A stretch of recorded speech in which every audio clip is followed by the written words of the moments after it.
Alors nous poursuivons cette première session, La planète Terre à l'ère du sauvetage, avec la seconde partie, autres initiatives des acteurs du changement. Nous mettons en avant ici des approches innovantes en matière de transition écologique qui ont fait leur apparition dans les mondes de l'entreprise et académiques notamment. Réduction de l'empreinte carbone, de la consommation d'eau, prévention de la pollution, action en faveur de la biodiversité, éco-conception des emballages, offre de produits et de services verts, performance environnementale des sites. Les données traitées de très nombreuses agences de notation évaluent ces critères auprès des entreprises. L'Union européenne, d'ailleurs engagée sur les sujets de changement climatique, fait pression sur les entreprises. En réalité, moins d'une grande entreprise sur 4 dans le monde est en mesure de limiter le réchauffement climatique de la planète de 1,5 degré d'ici à 2050, selon une société d'investissement britannique. 25% des grandes entreprises cotées dans le monde ont pris des mesures permettant de limiter ce réchauffement à 1,5. Et si ce dernier objectif semble difficilement accessible, celui de 2 degrés devrait être respecté, lui, par 70% des grandes entreprises d'ici 2030. Les grandes entreprises parlent beaucoup de développement durable et de responsabilité sociétale, mais bien peu mettre ces discours au cœur de leur stratégie. La transition énergétique est cependant, soyons optimistes, sur la bonne voie, mais la plupart des 115 pays qui l'empruntent et auxquels le Forum économique mondial s'intéresse depuis 10 ans ne vont toujours pas assez vite. Seulement 13 de ces pays avancent à un rythme satisfaisant pour se décarboner. La France est 9e cette année dans le top 10 des pays les plus avancés en matière de transition énergétique. Il faut signaler, point important également, que l'appétit pour les technologies de la part des groupes est grandissant, ce qui donne aux départements recherche et développement, recherche et innovation, aux open labs, aux laboratoires universitaires et de recherche en général un rôle évidemment stratégique. Les technologies suscitent de plus en plus l'intérêt des investisseurs partout dans le monde. Alors voyons certaines de ces innovations. Et commençons avec Sylvie Ouziel et le groupe Envision Digital.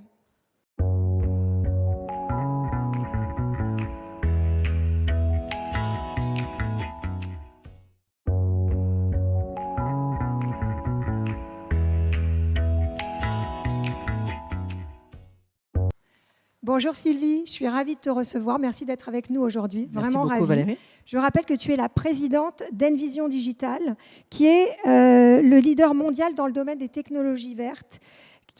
Envision conçoit, vend et exploite des éoliennes intelligentes, dont tu vas nous parler, des batteries alimentées par l'IoT et le plus grand système d'exploitation IoT au monde via Envision Digital. Tu vas nous parler aujourd'hui d'intelligence artificielle des objets au service du net zéro carbone. Je te laisse la parole, chère Sylvie. Merci beaucoup Valérie, oui c'est tout à fait ça. Alors en fait chez Envision, notre conviction c'est qu'on peut sortir par le haut du défi climatique grâce aux technologies industrielles et digitales et que notamment le digital, donc les IoT, la combinaison de l'intelligence artificielle et des objets connectés, de l'Internet des objets, a un rôle crucial à jouer dans la transition énergétique. Alors nous fabriquons effectivement des éoliennes et des batteries, ainsi que des logiciels comme je le disais. Ces 3 activités sont complémentaires mais indépendantes. Et en fait 90% de la génération énergétique que nous supervisons avec nos logiciels n'est pas générée par nos propres matériels mais par d'autres matériels. Donc ces activités sont vraiment indépendantes. Alors, racontons un peu l'aventure IoT d'Envision Digital et comment nous accompagnons et nous avons accompagné ces 14 dernières années la transition énergétique.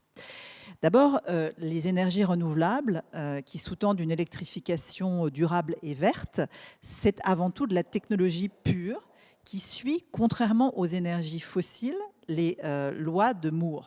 Les énergies fossiles ont un prix qui dépend de la demande et de l'offre, qui dépend d'acteurs tels que l'OPEP, alors que l'électricité durable, elle, ne suit qu'une logique de prix décroissant au fil du temps, selon la loi de Moore, selon l'effet d'apprentissage. Si on regarde la production d'énergie solaire, elle a vu son prix en 20 ans baisser de 82%. Donc bonne nouvelle, ça veut dire qu'on a potentiellement une offre infinie d'énergie renouvelable qui va permettre d'alimenter en électricité et donc de développer de manière économique et verte le monde entier.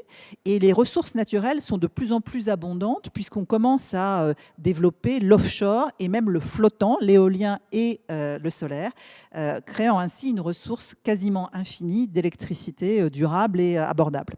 Et nous, ce que nous faisons, c'est d'équiper la production d'énergie renouvelable en intelligence artificielle en objets connectés pour dimensionner les installations, calculer les rendements qu'on peut espérer obtenir et ensuite superviser les installations pour minimiser les pertes, maximiser les rendements et utiliser l'intelligence artificielle pour améliorer de manière tactique et stratégique et puis fermer la boucle et concevoir encore mieux la prochaine installation. Donc tout va parfaitement bien. Bon, pas tout à fait, parce que quand on atteint dans les 20 ou 30% d'énergie renouvelable, d'électricité renouvelable dans le mix, on se heurte à un problème de réseau, car les réseaux électriques doivent gérer ce qu'on appelle l'intermittence. Évidemment, l'énergie renouvelable n'est produite que quand le vent souffle et le soleil brille. En plus, elle est produite de manière plus décentralisée. On n'a pas de grandes usines, on a plus petites usines de production énergétique, voire même des installations commerciales et industrielles, des campus, des usines qui s'équipent de panneaux solaires et d'éoliennes. Donc on a une production plus décentralisée. Et puis on a aussi de nouveaux comportements de consommation quand on électrifie la mobilité ou le chauffage qui ne sont pas cartographiés et pas connus. Et donc les réseaux électriques dont le métier est de garantir l'équilibre en permanence entre offre et consommation sous risque de panne s'ils ne le font pas, eh bien, ces réseaux ont un travail de plus en plus difficile à effectuer pour garantir cet équilibre. Et donc là, quelle est la solution technologique que nous apportons ? D'une part, de l'optimisation intelligente en temps réel des réseaux, grâce, une fois encore, à l'IoT, grâce à la graph technologie, et puis aussi grâce à des batteries intelligemment connectées et pilotées automatiquement, et aussi au contrôle de certaines charges électriques que l'on peut différer dans le temps. On arrive à donner de la flexibilité, à découpler l'offre et la demande, à mieux les adapter, à stocker avec des batteries pilotées par l'intelligence artificielle, et donc à permettre au réseau d'absorber cette production intermittente, décentralisée, et d'équilibrer cette demande un petit peu moins cartographiée et connue que les demandes historiques. Donc quand on a fait ça, on peut faire des campus solaires qui vont finalement alimenter des bâtiments tertiaires entièrement en énergie renouvelable, permettre à des véhicules de se déplacer sur le campus 100% en véhicules électriques, et on arrive à avoir décarboné des campus. C'est ce qu'on voit beaucoup dans certaines zones géographiques. Nous, on accompagne ça aux États-Unis, en Angleterre notamment. Alors, tout va donc bien. Le prochain problème à résoudre, c'est que tout le monde ne peut pas mettre dans son jardin une éolienne ou un champ solaire, ou sur son campus ou dans son usine. Donc il y a besoin de virtualiser un peu cette production d'énergie verte et peut-être de produire à un autre endroit de l'énergie verte, et grâce à des phénomènes d'achat d'électricité verte à distance, de pouvoir réaliser non pas des physical Power Purchase Agreement, où on a son éolienne ou son champ solaire à portée de vue, mais pouvoir de manière virtuelle acheter de l'électricité verte à distance et avec le réseau, finalement injecter dans le réseau autant que l'on consomme, et avoir ce verdissement un peu plus virtualisé grâce à l'économie de marché. Donc ça, c'est quelque chose que nous accompagnons aussi. On voit des entreprises qui achètent des certificats d'origine à la fin de l'année, à la fin du trimestre, pour compenser les émissions de l'électricité qu'elles ont utilisées si cette électricité n'était pas véritablement verte. Ça pose des questions de réelle additionnalité, de réel impact sur l'environnement. Et donc nous, ce que nous permettons de faire, c'est en temps réel de mesurer les émissions qu'on produit, en temps réel de les compenser dans la même zone géographique, dans la même zone de temps, pour pouvoir, quand on est une entreprise, véritablement expliquer qu'on a sponsorisé un électron vert qui a été mis dans le réseau, même si ce n'est pas forcément celui qu'on a produit soi-même, au moment et à l'endroit où on consommait, et que donc on a virtuellement, mais de manière extrêmement crédible, compensé ces émissions, et qu'on a virtuellement consommé d'électricité verte. Donc on voit une nouvelle dimension qui est introduite, que nous pilotons également grâce à nos technologies logicielles, qui est cette dimension de l'économie de marché verte et la finance verte, qui se met à accompagner les couches physiques et digitales par une couche finalement financière qui vient s'ajouter. Donc là, on arrive à avoir des campus solaires, physiques, et virtuelle. Alors, quelle est l'étape d'après à laquelle on s'attaque? En fait, on s'attaque à la décarbonisation des zones industrielles qui, cette fois-ci, ont des besoins énergétiques beaucoup plus gourmands et lourds et qui émettent également directement dans certains processus du CO2 quand on parle de processus chimiques pour produire des engrais, du béton ou de l'acier, par exemple. Et donc, on se retrouve face au sujet de l'hydrogène vert dont nous venons de parler, qui est un vecteur d'énergie beaucoup plus intense que l'électricité et qui est aussi un composant dans beaucoup de réactions chimiques dans des industries lourdement polluantes comme celle que j'évoquais. Donc là, il s'agit de produire de l'hydrogène par électrolyse de l'eau, donc produire à partir de H2O de l'oxygène et de l'hydrogène, et donc de se substituer au processus traditionnel de production de l'hydrogène qui consiste à craquer du méthane et donc à produire à partir de gaz du CO2 et de l'hydrogène. Donc produire de l'hydrogène propre puisqu'il vient de l'eau et doublement propre s'il utilise de l'énergie renouvelable, de l'électricité renouvelable, et donc cet hydrogène à ce moment-là est qualifié de vert. Donc nous accompagnons également ces technologies avec nos logiciels pour modéliser le système, l'électrolyseur, la production d'électricité, le stockage de l'hydrogène, pour l'optimiser, pour le piloter et aussi pour assurer la traçabilité de l'hydrogène.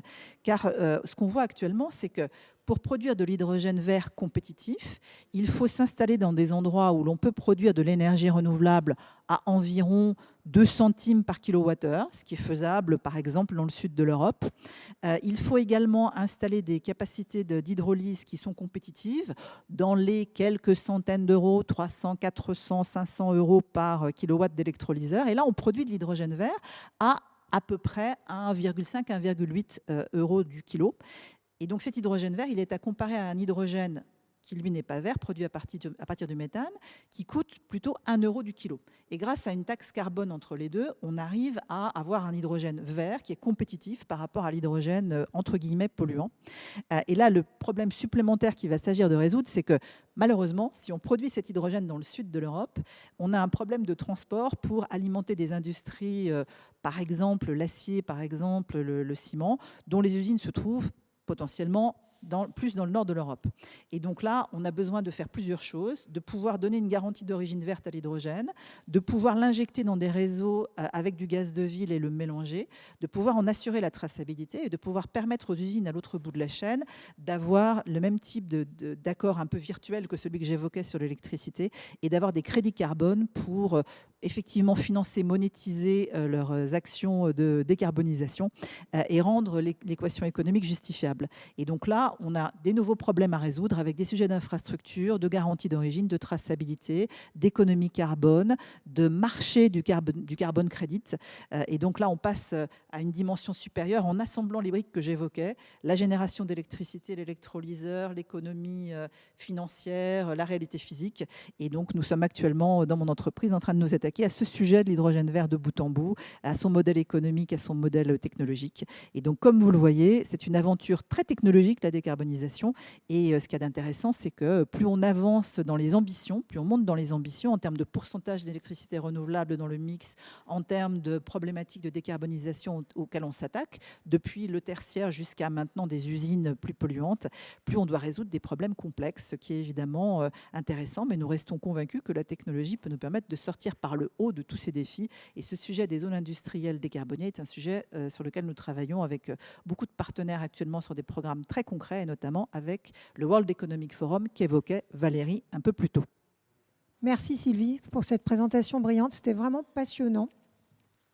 Alors, moi je voulais te demander, c'est vrai qu'on parle beaucoup de les véhicules électriques, la batterie, beaucoup de controverses, de polémiques autour de ce sujet.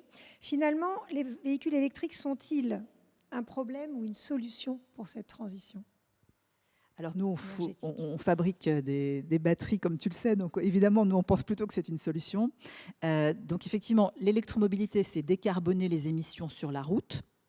Il faut aussi décarboner la production de la batterie elle-même et s'assurer que la batterie soit verte, donc assurer son recyclage, sa seconde vie, mais aussi la produire à partir d'une électricité décarbonée. C'est ce à quoi nous nous attachons, puisque le groupe s'est engagé à être lui-même net zéro carbone en 2022, c'est-à-dire l'an prochain, et que quand nous installons des usines, nous travaillons avec les pouvoirs publics pour nous assurer que nous allons pouvoir alimenter nos usines avec une énergie effectivement renouvelable et verte.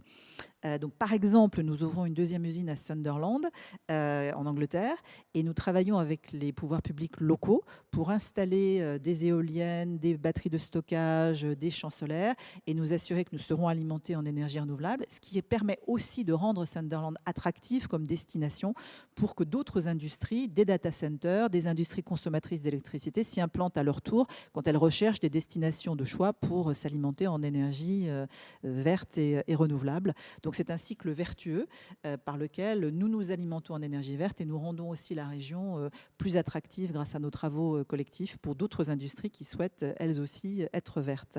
Et si on parle, dernier sujet, du réseau, je parlais des difficultés qu'a le réseau à maintenir l'équilibre entre offre et demande. Le véhicule électrique fait peser un nouveau stress sur le réseau puisque c'est une nouvelle demande en plus intermittente et méconnue jusqu'à présent. Maintenant, la bonne nouvelle du véhicule électrique, c'est qu'il reste garé, le véhicule, la plupart du temps.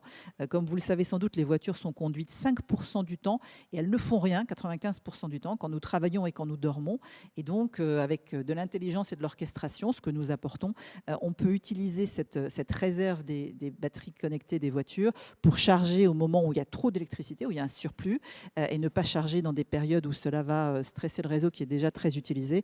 Et bientôt, on peut aussi également utiliser les batteries pour réinjecter dans le réseau électrique. C'est ce qu'on appelle le véhicule to grid et aller renforcer le réseau et le soutenir et l'aider avec de la réserve de puissance dans les véhicules quand il est sollicité par trop de demandes. Très bien, très clair. Donc, le véhicule électrique, c'est une solution.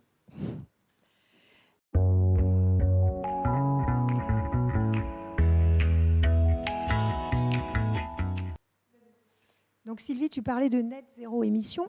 Finalement, quel est selon toi le plus grand frein au progrès vers ce net zéro, et notamment pour le tertiaire et pour l'industrie ? Je pense que, comme je le disais, plus on avance, plus on découvre des sujets complexes. Donc, on a commencé par le renouvelable. Après, le renouvelable a atteint un certain pourcentage du mix. Il s'est mis à poser des questions sur le réseau. Je vous rappelle qu'en Europe, on investit par an 100 milliards dans le renforcement du réseau électrique et que la projection, c'est qu'on investirait 14 trilliards d'ici 2050 pour être capable de traiter l'électrification. Donc, on a vraiment ce sujet du réseau qu'il faut soulager par du réseau digital et de l'intelligence. Et puis, quand on avance vers d'autres cas d'usage, on passe des bâtiments tertiaires aux problématiques des zones industrielles. On se confronte à des problèmes d'énergie, de demande énergétique beaucoup plus intense et aussi d'émissions de certains processus, notamment chimiques, qui sont eux-mêmes polluants. Et donc, on doit résoudre à nouveau de nouveaux problèmes physiques comme celui de l'hydrogène que nous évoquions. Et je pense que la difficulté, c'est vraiment d'empiler tous les étages avec une réalité physique, une réalité d'optimisation et d'orchestration digitale où les technologies de l'intelligence artificielle et des objets connectés sont essentielles, et une dimension financière. Parce que de plus en plus, la garantie d'origine, l'économie carbone, la valeur des certificats d'origine, la valeur des crédits carbone va être essentielle pour permettre de monétiser cette transition et la rendre acceptable pour les acteurs industriels. Très bien. Merci beaucoup Sylvie pour ton intervention. Merci pour ta participation et je te dis à très bientôt. Merci Valérie. Bonne journée.